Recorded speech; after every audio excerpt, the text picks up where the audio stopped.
The latest storm over the rights of foreigners in the United States began with Hurricane Mitch, devastating Honduras in 1998.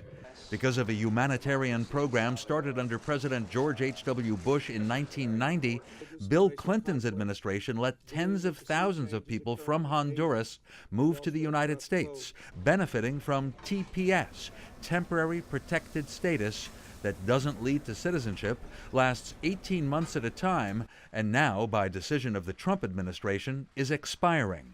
Protesters in Honduras say it's unfair to make their countrymen in the U.S. leave. This week there was a deadline for around 57,000 Hondurans to re-register for a final year and a half. That nation's ambassador in Washington, Marlon Tabora. We have been very honest since the very beginning.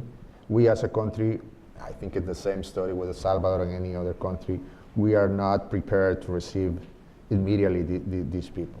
Also losing their TPS right to stay in the United States, 46,000 Haitians, 9,000 from Nepal, 2,500 Nicaraguans, and at the top of the list, the largest group, 195,000 people from El Salvador.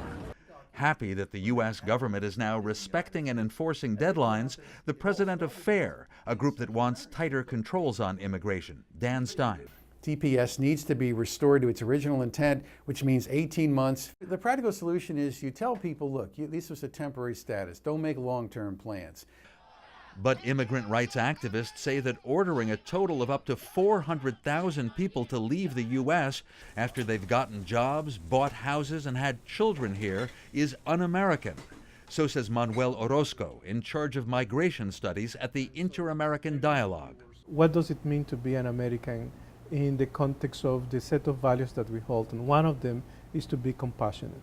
Like it or not, whether the administration agrees with it or not, the fact is that we are a nation of immigrants. Do you predict that the people losing their TPS status in general are going to leave the U.S.? More likely, they will choose to stay in the U.S. undocumented, move to cities where they may feel more protected by the city.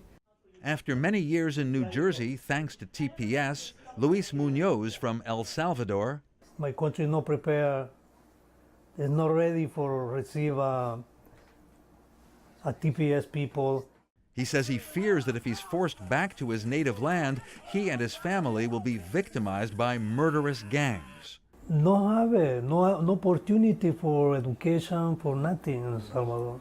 El Salvador benefits from remittances, billions of dollars sent there by its citizens in the U.S.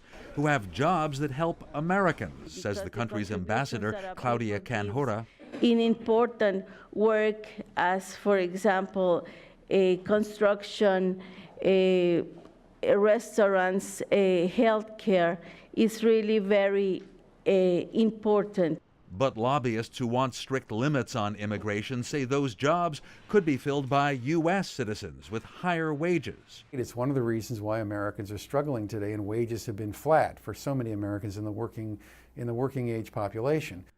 That organization, FAIR, is thrilled there's a president now who often declares if we don't enforce borders, we don't have a country. Dan Raviv, I24 News, Washington. America great again.